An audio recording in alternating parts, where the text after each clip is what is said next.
好，欢迎您回到新闻大白话的节目现场，我是钱子，介绍这1个小时的来宾。首先是资深媒体人董志森，是大家好，以及国际政治专家赖玉乾老师。主持人好，观众朋友大家好。另外是前海军舰舰长吕礼诗。主持人好，各位观众大家好。好，观众朋友，我们来看看在南海哦，或者是在我们附近的海域，前2天才刚刚看到美军跟菲律宾的海军哦在一起进行，对不起，是空军进行联合空中的巡航。而今天呢，我们就看到美国、日本、澳洲、菲律宾这几个国家联合在南海的多边海空军演。美军的动作这么多、这么大，到底是为哪桩？我们先来看看呢。媒体还发现了说，哎，你怎么先演习？演习完了再发布新闻稿哦，这件事情有一点点不寻常。而另外呢，很不幸的哦，最近正值美军的多事之秋。今天我们看到的最新消息是，美军承包的飞机在菲律宾的南部坠毁，机上很不幸的有4个人全数罹难哦，这是发生在6号的时候哦。那美国印太司令部也证实了这个讯息，只是我刚刚讲了哦，在美国本土一样哦，有军机坠毁哦，还有一些客机一样哦，都发生了一些不幸的事件，包括1月28号上个月月底，一架 F-35战机在阿拉斯加训练的时候坠机，隔天1月29号，华府一架黑鹰直升机撞上了客机，67个人全数罹难，很悲惨呐、上头很多小朋友哦，他们都是这个滑冰的优秀选手。而在1月30号、1月31号，又有一架医疗专机在美国本土坠毁，机上6个人全数罹难。那个画面都是触目惊心哦。那当然，大家都说可能有系统性的问题哦。那美国人自己也在检讨，可是哦，对于其他世界的干扰哦，美国人其实都还在进行当中。包括我们现在要说的是美军的 F-35 2架哦，怎么搞的？在大年初8紧急降落在日本的松山呢？这件事情很不寻常。那有人说是因为油用到没有了耗尽了，所以只能紧急迫降。可是这个是表面上看起来，可是它深层的理由到底是什么呢？现在美军其实没有发布新闻，可是有一些军事专家或者是包括对岸的网友就分析说，美国的战机可能是前往东海、黄海、南海进行某种支援任务。然后呢，因为跟菲律宾联合在空中演训嘛，那菲律宾的空军可能没有这么优秀，所以不排除美军出动了 F-35前往进行支援到南海，所以这个才会出现燃油耗尽必须迫降这样子的一个尴尬的情况。而另外呢，我们讲到 F-35B 美国陆战队有39架的一个这个耀式2型的垂直起降战斗机，现在要退伍了要退休了，因为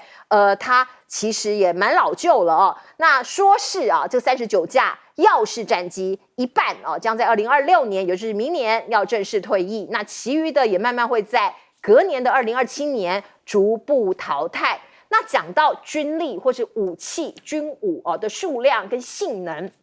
中国大陆现在呢，其实跟美军有的一拼我们先来看看解放军它生产这个军机的速度也很惊人，3天就生产1架歼20的战斗机。我们可以看到呢，包括年产量算一算，大概就是120架那其实很可怕所以现在已经变成了机等人这样的一个状况。飞机好多啊等这些飞官训练完成才能来飞那另外我们再来看看在海上也一样，过去我们讲说下饺子有好多军舰很快的速度就被制造出来了。请导播让我们看看这个画面，这是中国大陆的055型飞弹驱逐舰延安舰他们在海上展示垂发单元大尺度的展示你可以看到上头在进行这些炮击大炮。这个强大炮击能力的操作手都是00后，都非常年轻的一些这个军人那当然，我们看到这些画面，我们通通都要警戒，包括这件事情可能大家也要留心那这个 CNN 也做了一个报道，说是四川有一个新核融合设施已经是全球最大了，还有一个空拍的照片讲说它的规模比美国的这个规模大了50%中国大陆可以以极快的速度跟追赶上美国甚至可以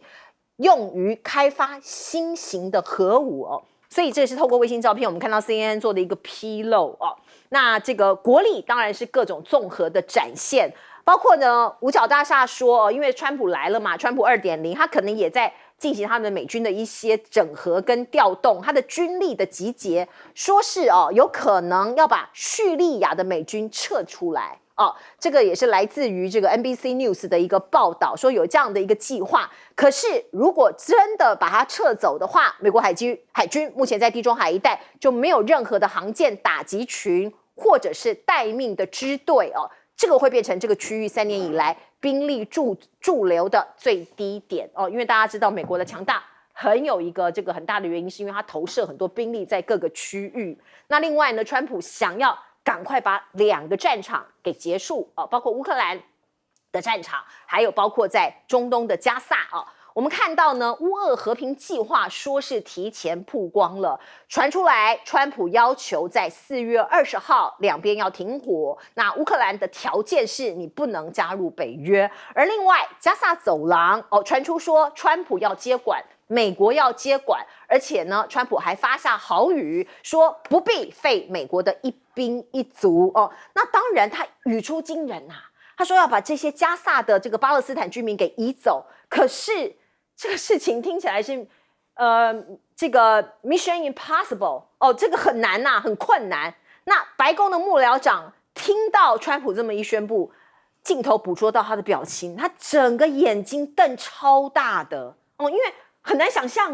这个计划被提出来，然后要执行。所以你看到BBC 英国的国家广播公司就说这不可能做到啦，怎么可能接管加萨走廊？那这些所有的巴勒斯坦巴勒斯坦的人民，你要把它移到哪里去？这个很多的问题呀。可是现在以色列已经喜形于色了，你看到极右翼打蛇随棍上，纳坦雅胡喜滋滋他说川普这个构想没问题 ，OK 的。好，我们先请教舰长，舰长怎么看？包括这些军事我们刚刚讲了这个联合的军演。我们看到这个大陆网友他有分析说F-35它燃油耗尽降在日本的松山机场那这个可能是支援黄海、东海跟南海的任务，这绝对是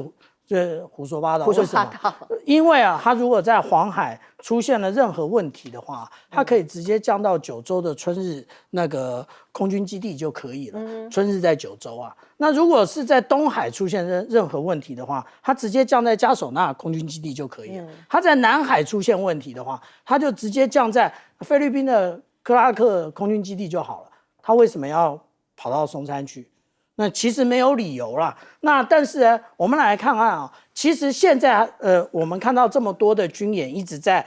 南海或者是即将在菲律宾海，为什么？因为那个美国在准备酝酿一个非常大的军演那我们现在看到的这个也是第7舰队它公布的最新的这个操演的照片我们可以看到，这就是刚刚主持人所讲到的无论是澳洲、日本，或者是菲律宾、美国，它所进行的这操演。但是我们从这样的编队这个我们在海军叫做单纵队。什么叫单纵队？就是排成一列可是大家有没有看到歪歪斜斜的？那就代表他们其实在进行的就是共同可操作性的演练。因为我们每艘船的右舵5度，其实舵角一样，可是转出来的旋回圈并不一样，所以要不断的练习。那我们船速呢？那虽然我们可能推那个前进20节，可是我们的各种仪器装备的，其实它的一个不同，那也会有不同的感应。可是这张图里面有一个最吸睛的是什么？那个第7舰队没有对这个做解释可是我们看到微博一阵沸腾。为什么沸腾？其实这边有一艘054级那个054的护卫舰，这个是解放军的。我们现在看到所有美国的重大军演，解放军不是派了815那个电子侦察船，就是有解放军的船在里面。那我刚刚讲说，有关于这个训练的问题，其实不是只有一张照片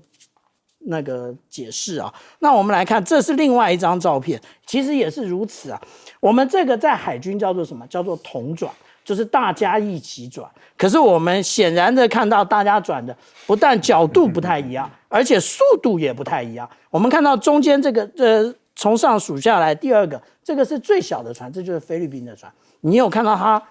舰尾有水花吗？舰尾没水花，就是它正在停车啊。那它为什么停车？那是坏了吗？还是因为技术不纯熟呢？那我们并不清楚。但是我们要这样讲，其实美国现在正在手把手的带着菲律宾，让它的我们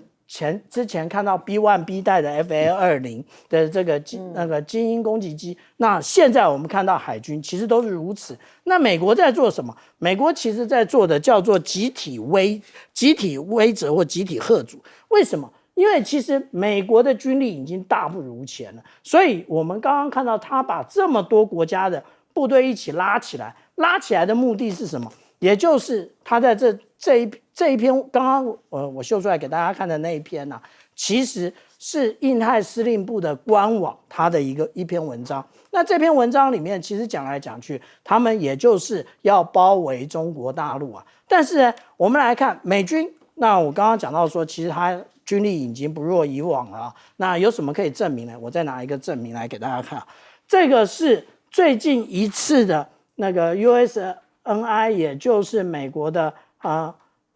海军的新闻网啊，它其实讲了一件事情，也就是我们一直看到在佐世保的这一个闪电航母，也就是美利坚号，它即将在年底之前要回到圣地亚哥，它已经不部署在日本了。也就是说，在东亚的这一个轻型航母再少一艘。来，赖老师怎么看？美国跟中国军力的一个较量哈，过去美国占有绝对的优势啊。那在陆军方面，美国不具备有优势，但是呢，如果就海外投资兵力来说，美国占有很强的优势，海军跟空军这个部分。可是在这几年啊，美国一直被大陆追上来啊，尤其是我们看到水面舰队，特别是新式的水面舰队，美国不管是这个巡防舰也好，导弹驱逐舰、护卫舰也好啊，都被中国大陆赶上来了，而且还超越。美国目前来讲，在海军还维持优势的，只剩下航母啊，航母有优势，还有水底下的核动力潜舰具有优势。可是问题是在于，在空军这个部分，美国在过去也保有强大的优势，因为最新的5代战机是美国先做出来的，包括 F-22的战机到 F-35的战机，也就是原来是空优型的 F-22到 F-35。那也就是我们讲的高低或者轻重搭配，美国占有很大的质跟量的优势，但是这个优势已经不在了，因为 F-22后来发现设计错误，所以生产线都拆掉了。那因此 F-22现在少一架就没一架了。那怎么办呢？他就把 F-22的一些性能转到 F-35，F-35就变成不是属于这种高低或者轻重搭的战机，它把它往上拉，但是这样的情景就阻碍了它的飞行的速度啊。现在的 F-35成为美国的主力战机了，因为 F-22开始在减少，然后 F-35在增产，可它很快的发现大陆的主力战机歼20，它的量产的速度已经赶上来了，所以质跟量都开始超越美国。那这样的时间每隔1年，美国在空中的优势就丧失一部分，每隔1年就丧失，这个对于美国来讲不是好事情。尤其是大陆的这个除了歼20，我们也看到歼15、歼16等等都一直陆陆续续各种机型的战机都在问世，也都在出来，甚至第6代战机的原型机应该也出来了。而美国的原型机现在等着川普去拍板定案。从这个逻辑上来推，大陆的第6代战机它等于是快于美国了，因为美国还没打造出来，而中国已经打造出来了。这个对美国的空军来说，他们的压力很大，所以你才会看到他们的洛克希德马丁他们在估算大陆的这个歼20的建造速度。例如说，他从去年他看到大陆宣布他的这个歼20大概有几架，然后现在已经发展到几架，他就推算，你等于是平均3天就制造1架嘛。那这样的一个质跟量都优化的一个情形下，对美国的空军一旦不占有优势，它未来如何跟解放军在海外能够较量？海空都没有优势，那美国的海外兵力投资，只要碰到解放军，甚至在东海、南海啊，甚至在两岸台湾海峡，在大西洋的另外一端，美国都不具备有优势。这个对美国来说，他们已经很明显的它在未来它的战斗力就越来越差了。那另外有关于中东地区的问题啊，我个人觉得川普又捅了一个马蜂窝，他做不到的，230万人，你不发一兵一枪，你要230万人自动乖乖的排队121离开加沙地区，我觉得川普太乐观了。是董哥怎么看这个事？其实大家可以看到，川普他上任有非常大的压力，就是他要先结束2个战场对，那这2个战场当然对他来讲，以色列跟加沙走廊这个比较好解决，因为这个对他来讲就是说战争来讲是一面倒，所以他觉得他比较有发言权。可是全世界可不这样认为，因为川普采取的是种族灭绝嘛，就你们这些人全部迁到埃及，他也不问埃及的意见，就好像他每天讲印太，他把印度的那些非法移民就军机就送过去还你了，对方也不知道，就这么回事川普的很多做法其实让很多国家觉得很不安，就是说你的承诺或怎么样，我们能够相信吗？那加沙走廊，川普现在新的点子出来了，就是我把这些人我把他送过去埃及或其他地方，我们会帮他盖好的房子或怎么样，美国人民会同意吗？这些人至少150万呢，所以你可以看到，他说他可以享受我们现在的生活怎么样？我将来后世留给我的评价就是我就是和平使者这是川普今天所讲的。那大家可以看到他所有规划出来这个美梦显然是很困难的，因为连教宗都有话讲这个叫做种族灭绝。那另外一个当然俄乌战争，它的复杂性更高，就是因为欧洲这么多国家去协助了乌克兰。那当你把这个情况看了，这个战争已经延了3年了，那有谁有办法跟普丁对话呢？显然没办法。那普丁说，我也不愿意跟乌克兰对话，因为你这总统是没有民意基础的，我普丁是有的。你去年5月你任期就到了，你现在不是民意基础的总统啊。那现在美国这方面认为说，对啊，你乌克兰应该改选啊，你现在这个人的民意基础不是民主国家的常态可以看到了，它里面有困难。那当然，川普在选前就信誓旦旦就可以马上结束，虽然时间一直推后，但是可以发现了川普把这2个东西放在心上，那他会放在中国大陆吗？当然我们看到整个南海的过去美国的挑衅，这一些东西让很多人都看到了。那看到了，你也看到，从去年底到现在，中国大陆发布了很多新的科技，尤其是那个战机第6代领先，这些我们节目都讨论过。你可以看到，其实美国人自己心里是非常的紧张，因为他对于中国大陆这些新的东西，他很多东西是高深莫测，就常常是突然就出现了。那突然出现，你就措手不及，说他们怎么会有这个？不管太空的航天，或者飞机，或者船，那船的生产速度比那个还快连美国自己都吓到了。所以这一回合你可以看到一个从容不迫的习近平，正好整以暇在等待川普。川普比较急，他不急。所以现在川普真的是紧张了吗？我们看到呢，中美的贸易谈判已经告吹了，2个人本来说要通电话，可是这个电话没有通上我们先来看看到底是谁比较急，或是谁比较需要谁可以有一些细节来看。中国大陆外交部的发言人林健被问到说，这2大巨头什么时候可以通上电话呢？他避而不谈，所以你就可以看到报道就讲了，从这边可以看得到，真正不着急通话的人是习近平，川普其实有一点急了那所以什么时候2个人会见面谈下一步呢？现在都还在未定之天。而中国大陆到底有什么样的底气或是筹码呢？我们在这里分析给您听。包括第一个筹码就是他现在下令要管制25种稀有的金属出口。那西方很多客户说不行啊，如果有一些这个金属没有给我的话，我没有办法生存哦，包括钨哦，包括因为这个是包括制造业、国防都很需要的一种贵金属哦，或者是一个稀有的金属。那另外哦，除了金属之外，我们看到中国大陆说，他宁可关掉 TikTok 也不出售。因为川普不是想方设法希望拿掉他50%的股权吗？他说那算了，我把它关掉吧哦。华邮就报道说，北京拿它当作筹码，现在啊立场越来越强硬了哦。过去可能还可以沟通，现在想说算了，我不要了，可以吧？不要最大。好，那筹码3是反制川普的关税哦，那北京就禁止 iPhone 的苹果税，有可能会这么做哦，因为中国现在正在审查苹果公司的政策哦，包括对应用程式在内的购买收取高达30%的佣金，还有禁止第三方应用商品和支付服务的做法。觉得我要调查看看哦，你这个是不是违反了一些商业上面的一些准则呢？那另外我们可以看到呢，因为美中的这些贸易战关税战的拖累，所以这个礼拜一特斯拉下跌了，股价跌了5%，苹果的股价也跌了3%，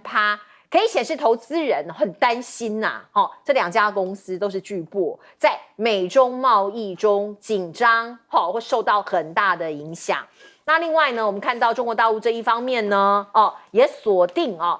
包括川普其实就说了我除了这个你的一些能源进口啊，我可能要好好的查，包括他在制裁伊朗嘛，那伊朗的石油是不是输入你中国他就提出这样的控诉，这是来自于美国财政部的控诉，说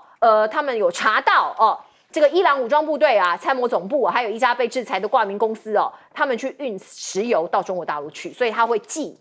出金融制裁。可是中国大陆这一方面也是老神在他也在发展他自己的包括能源的战略以及印太的战略，包括你看到吉尔吉斯这边有一个建设中吉乌铁路的这个所谓的钢铁丝路还有包括巴基斯坦也来说要做一个离岸油田的开发。那另外印太这边呢，泰国、汶莱啊、库克群岛啊都有一些深化的合作方案。比较值得关注的是泰国，大家知道最近泰国有一些诈骗的事情这个在中国大陆其实引起很多的新闻，所以你可以看到呢，习近平在这个北京就接见了泰国的总理贝东丹那贝东丹呢也是有备而来他承诺会很加大的力度来打诈那你也可以看到呢，习近平说中泰友好那中泰一家亲啊，如何两国还会继续的走下去。那这个泰国总理为了要挽回中国大陆对他的投资啦，还有观光这边的信心啊，他在要出发到北京之前，对边境的诈骗园区断网、断电。还有断油就是意思就是说，你看我会来扫荡这些非法的组织然后宣示我打诈的决心，来向北京输诚。那泰国大家知道那有很多人都是有华人血统的，包括这一位总理也不例外。所以呢，他还跟习近平讲就说我是有华裔血统。我们听听看他怎么说。Thai people always come to China and feel like home. So I hope that Chinese people can come to Thailand and feel like home as well. Because all the security reasons that maybe all the rumors that you heard, it's just a rumor. No, the Prime Minister of Thailand who have the Chinese blood in her, guarantee that it's going to be very safe for Chinese people as well.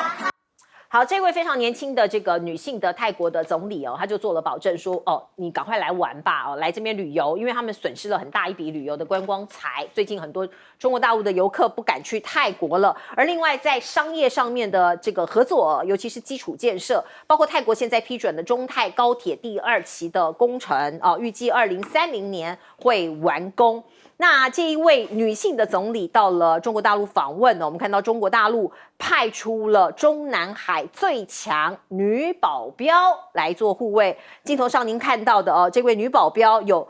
最美女保镖之称哦，她叫做颜月霞哦。那她虽然脸上没有什么表情哦，可是她过去曾经贴身保护过叙利亚的夫人，也是少林寺俗家弟子哦，曾经一个人打倒5个日本空手道的冠军哦，这是他的丰功伟业。那也变成了一个新闻哦，大家也都在津津乐道。来请教老师。我觉得中美贸易战其实我们全世界都不希望他们开打啊。那美国先开打，美国假借由芬太尼的理由，在2月4号的时候开始执行对中国大陆课10%的关税。在2月2号的时候，大陆已经公安部直接跟美国人说，芬太尼的问题不是中国的问题，是你自己的问题。第一个你要先解决的是，你们为什么你们的国家这么多人在吸食毒品？第二个呢，就是芬太尼是一个管制性的药品，我们的出口都是经过审批的，那每个地方都有对口，你应该去查美国那边买到芬太尼之后，他怎么去配销，有没有按照他的流程来走，而不是来找我们。你应该找你们自己，把那个问题流程弄清楚，你就可以知道问题出在哪里。那这样的一个2月2号的回答，等于是告诉你，川普说芬太尼的问题是你美国的问题，要把它把脏水泼到中国身上，中国不会接受。结果2月4号就开始实施关税了，大陆在同一天马上就反击了。玉言谈天，也就是新华社的一个官方的一个评论里面就已经提醒美国说，这只是中国准备好的开胃菜而已。那换言之，也就是你如果要升级，中国奉陪，一点都不迟缓，也不手软，那就彼此来升级，要升到多高都没关系。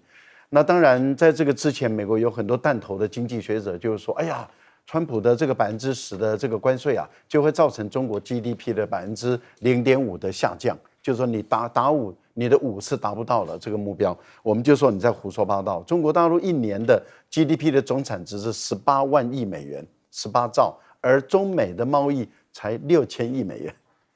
，6000亿美元才占多少百分比啊？那怎么可能会是0.5%的 GDP 呢？这个很明显的就是胡说八道了。那这个代表什么？代表他们都在搞认知作战，也就是说用这个东西来吓唬。好像中国大陆，可是问题是大陆并不是没有经济学家，他也会精算，也会去计算出来。那您也看到了，中国大陆的出手是组合拳了啊。现在苹果比较麻烦，苹果的股价马上就应声就倒下来了。为什么？因为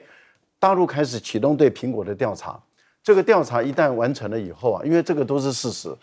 苹果的对中国大陆的收费最高，它的权利金都占30%，太高了，比任何一个国家都高。这个是不合理的，所以你苹果要不就自己降，要不就本身会被像欧洲一样课予巨额的罚款这是第一个。那而且一罚可能就是100亿美元这是第二个呢，就是你不同意其他的支付在你苹果上面能够用，也就是说让消费者有选择，我要用什么钱来支付，你不同意的话。那你这个就是歧视性的行为，因为你在美国、在欧洲，你都同意他们可以选择不同的支付系统，可是你苹果在中国只能有你的支付系统，那这就不合理了。所以如果你不改善、不改变，那很有可能这个罚款就是巨额，而且是天价的罚款。所以对于苹果来说，它现在面临的是一个它要不要改变、要不要调整，因为它前段时间跟腾讯。他们本身在争吵的时候，其实就是腾讯也认为你的30%的权利金实在是太高。我个人认为苹果势必要调整，它如果不调整的话，那它基本上会被罚很巨额的罚款。可是我觉得很多人问说，那为什么大陆现在才出手？大陆的鸿蒙如果不成熟的话，坦白说，你大陆难道你要把这个安卓系统养到最垄断独大吗？因为大陆是反垄断的，它总希望有一个平衡。可是现在有一个鸿蒙，有3个可以选择了，而鸿蒙是中国自己国产的。那这样的一个情形下，它为什么还可以让你们这些网络商他们可以予取予求？所以我个人觉得，这个美国的网络支配全世界的时代真的已经结束了。好，请问舰长。川普总统果然他就是一个生意人。他在对于进行这种国际关系的交往的时候，其实他都是以生意人的作为一种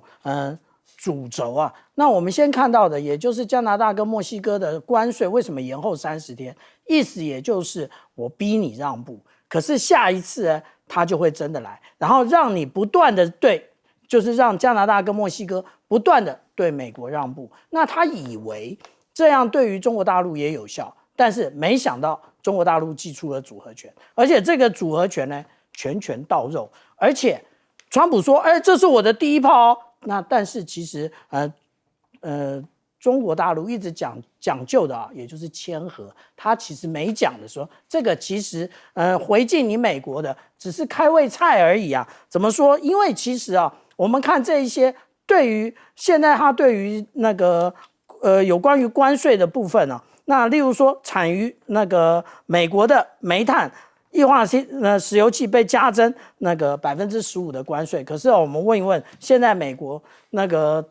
中国大陆它用的煤炭到底从哪来？它自己有产啊。那另外它还可以从澳洲进口啊。另外中国大陆现在不是都在煤改气吗？也就是它都改用天然气，天然气的最大宗来源是美国吗？不是吧，是俄罗斯。所以其实它只是稍微警告一下。那另外呢，那个原油或者是大排气量汽车那10%的这一个关税我请大家去看一下无论是俄罗斯或者是中亚这些国家，它用的这种大排气量的那个汽车到底从哪来？都从中国大陆来。所以中国大陆有底气的很那但是呢，我们讲到说对于这种稀有金属的管制那管制的时候，那加拿大的矿业公司的执行长觉得哇，这样子其实无法生存。为什么无法生存？我们可以看到有关于钨的部分钨的部分，我们看到全世界最大产量的是哪一个国家？其实第一的是中国大陆，它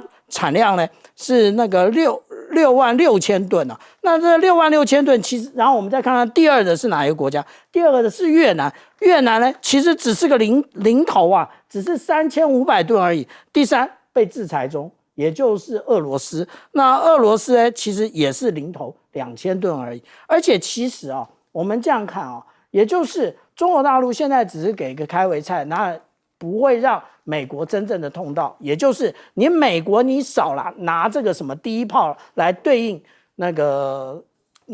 中国那中国大陆自有其他的方法，也就是说你对我步步进逼，那我也不客气的慢慢的秀出我的谈判筹码。来我们请教董哥。2018年川普打开了中美贸易大战，那时候中国大陆因为他还没有很有防备，甚至他很多技术也不成熟，所以他那时候其实受到很大的冲击。那这回他当然是有备而来，所有东西都准备好。你看他一状告到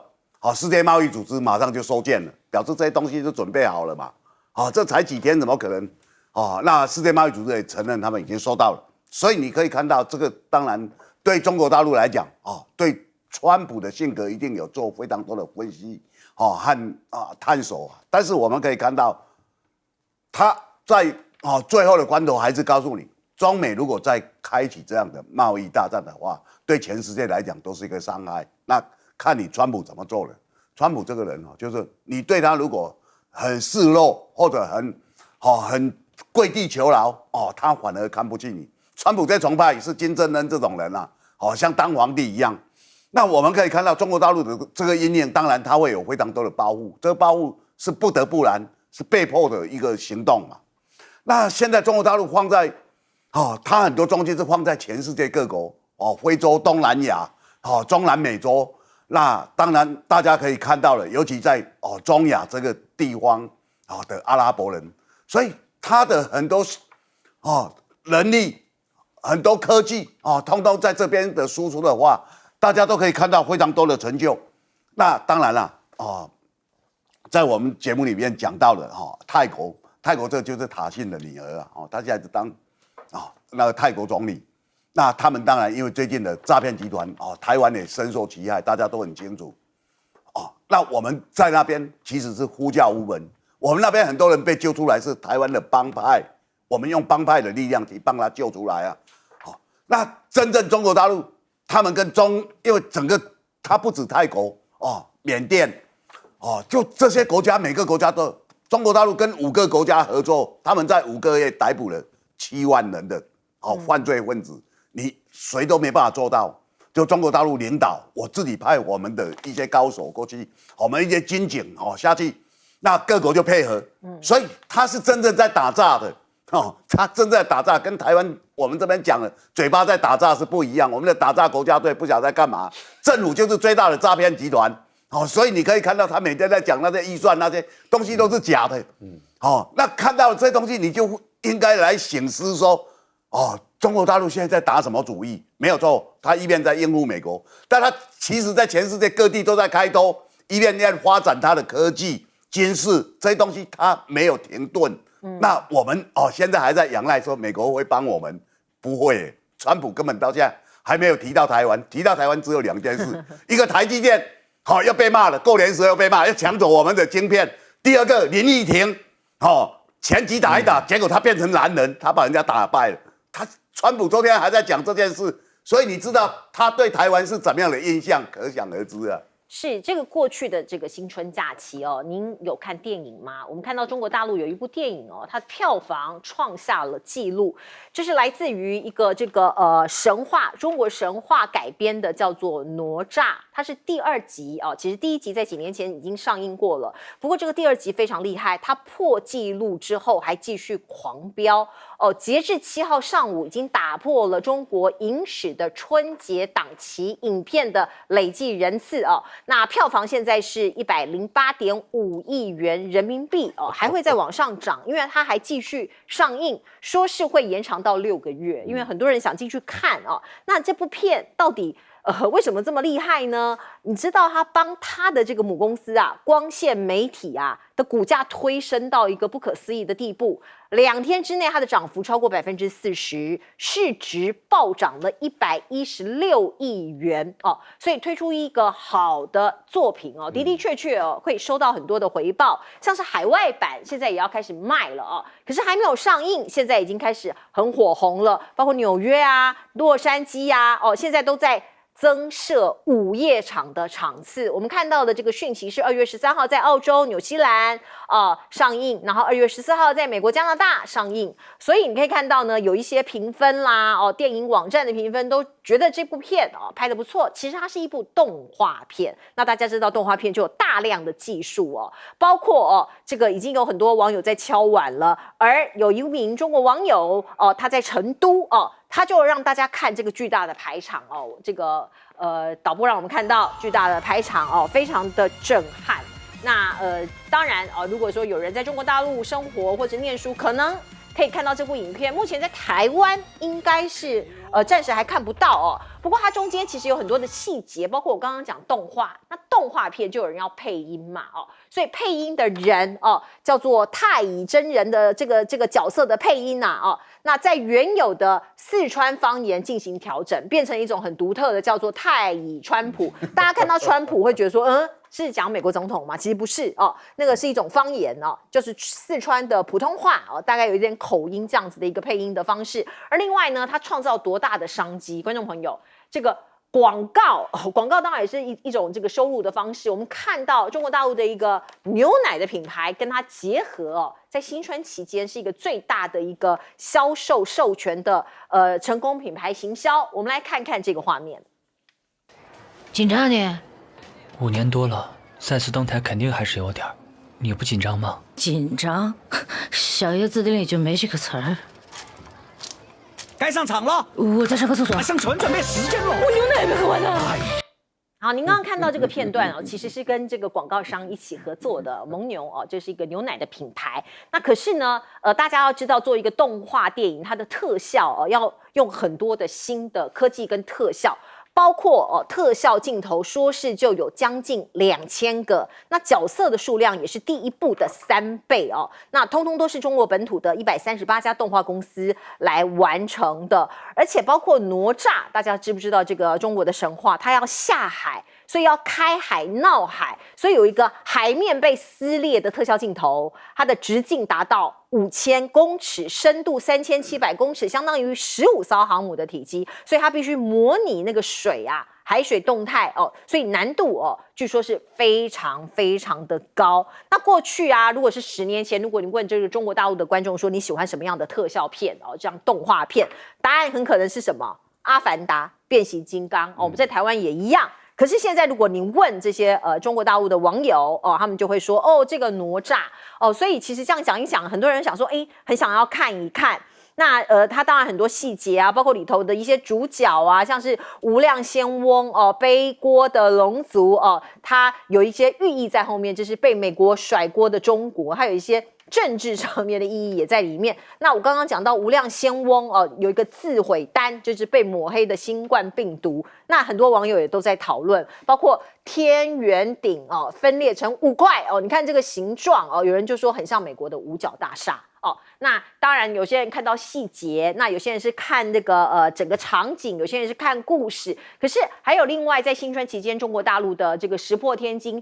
推出来的 DeepSeek 一样哦，在全世界都造成了很多的讨论跟轰动。据说哦，它1周内的用户啊哦，已经来到了这个包括这个访问量一天哦240万次哦，所以大家可以看到呢，包括这个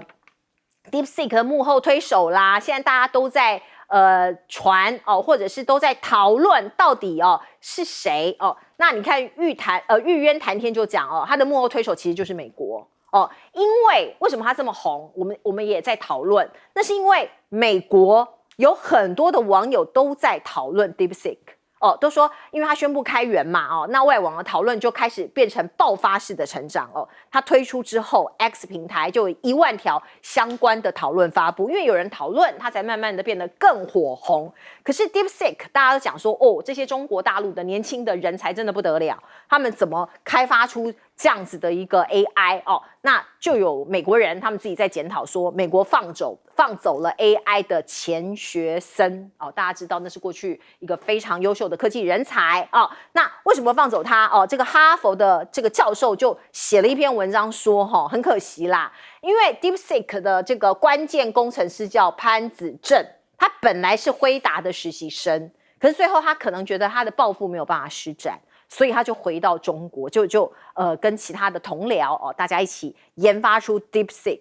那我们也可以看到呢，现在有更多的一些应用啦、讨论啦，就有人说未来有可能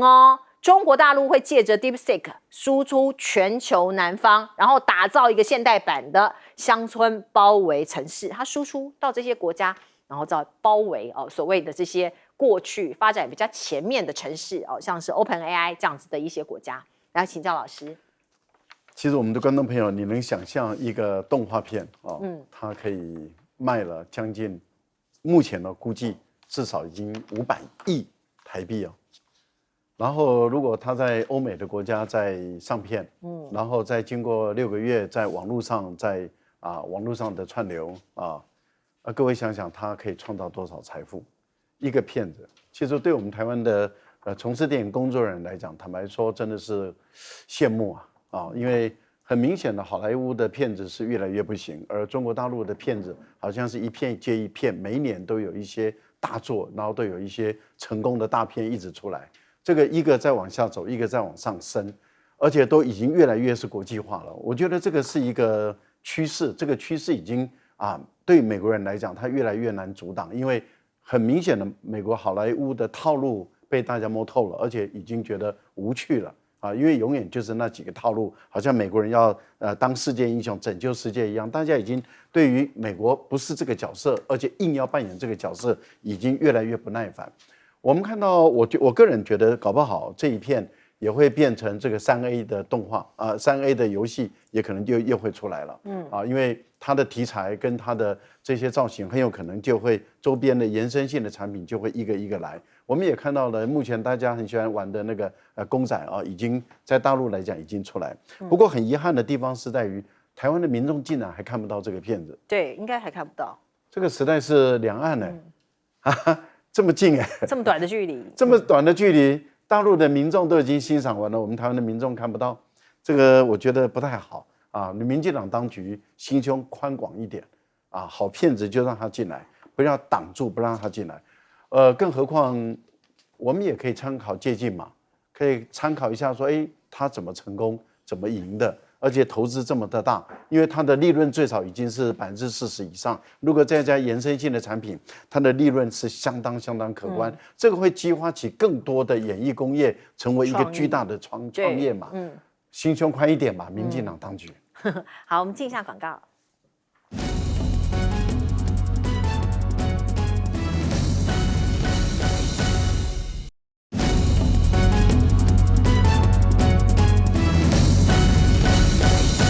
好，我们谈到哪吒这一部动画片，在中国大陆现在非常的火红。来请教舰长怎么看它的后续的效应？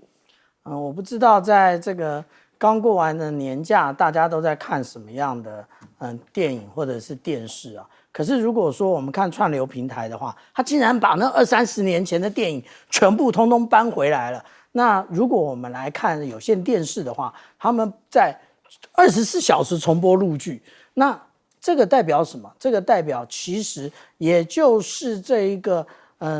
西方的这一个有关于影视的内容开始枯竭。那可是我们去年在讲什么？我们去年在讲的是黑神话悟空，我们今年讲的是哪吒2。意思就是什么？意思也就是现在中国开始好好的讲好中国人的故事，然后真正的展开中国人的软实力。大家不要认为说这个距离很远哦。我之前就谈过，也就是电动以黑神话悟空来讲的话，那它的其实改变了 business model， 也就是未来它已经可以变成我们个人游戏的个人变成了电影的主角之一，然后你自己回放，你自己来看它的音乐，它的动画都可以跟我们现在讲的哪吒其实相提并论。那哪吒的其实本身呢，也就是现在中国人越来越肯定自己的文化，那自己越来越捧场啊。那至于说现在这一些部分啊，那我们就讲到过年，如果看新闻的话，就被 DeepSeek 那个打得胡说八道。那 DeepSeek 其实我们刚刚讲到跟这一个钱学森有关啊。那其实这一个事情是谁提的？是哈佛大学的教授，也就是曾经写过一本书叫做《注定一战：中美是否避免修昔底德陷阱》的这位教授，所以他对于中国是有一定的了解程度的。那他提出这个警语，那个也就是现在出现在 AI， 未来各个领域方方面面都会出现那个海归，就是大量的从美国回到中国大陆的这一些学人来贡献他的一己之力给中国。好，我们进一下广告。